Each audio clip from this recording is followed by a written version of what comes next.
as questões das parcerias público-privadas são claramente um caso de corrupção. E passo a explicar. A primeira de todas, na altura nem se chamava parceria público-privada, chamava-se Project Finance, é Ponte Vasco da Gama. Isto que eu vou dizer agora é algo que li em relatórios do Tribunal de Contas, portanto não é informação secreta, bem em relatórios do Tribunal de Contas. Pois, a Ponte Vasco da Gama começa como sendo um grande embuste, porque à época, se recordarão, vendeu-se aquilo à opinião pública como sendo algo que tinha que se construir, o Estado não tinha dinheiro, então os privados vinham ajudar a construir a Ponte Vasco da Gama. Pois os privados, à época, dos 900 milhões de euros que custava a ponte, na época, entraram com pouco mais de 20%. Quantos? 20%, 23%, 24%. Tudo o resto foram dinheiros públicos ou garantidos pelo Estado português.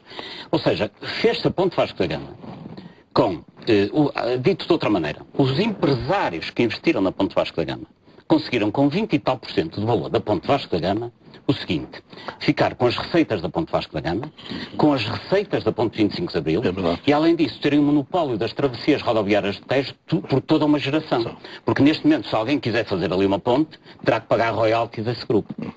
Bom, mas isto foi o começo, catastrófico.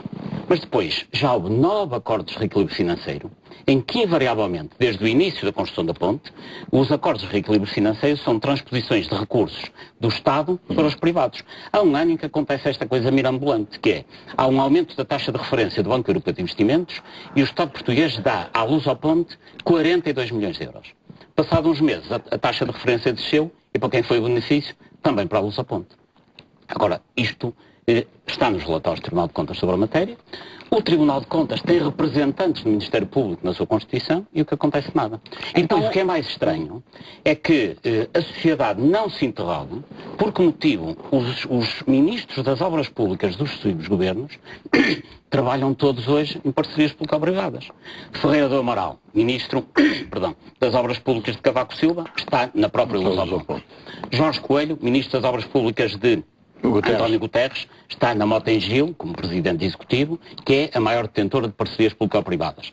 Valente Oliveira, ministro das Obras Públicas de Durão Barroso, está também na Mota-Engil. Ou seja, toda a gente, ou quase toda a gente, com responsabilidade nas obras públicas do Estado, depois acaba por ir para estas empresas que são as detentoras das parcerias público-privadas. O senhor está a lançar uma suspeição sobre esses nomes que acaba de referir? Não, não é suspeição. Não é suspeição, é uma afirmação. Eu estou a dizer que esses senhores estiverem em organismos do Estado a conceber e a alimentar negócios de que depois mais tarde vieram ser beneficiários. Mas a conclusão é que chega dessa ilação que faz. O que o senhor está a dizer é que antigos ministros de governos de Cavaco Silva e de governos socialistas deixaram de ser ministros das obras públicas para passarem a estar à frente de importantes empresas de obras públicas, Exatamente. Como a Luz ao Ponte, como a Mota-Engil e outras.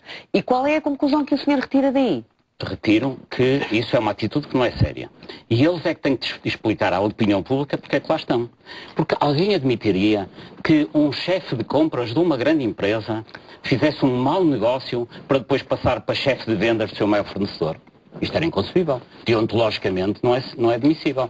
Então como é que nós explicamos que os ministros das obras públicas, e quem diz ministros das obras públicas diz presidentes das estradas de Portugal, secretários de Estado das Obras Públicas, trabalham hoje todos para as parcerias público-privadas.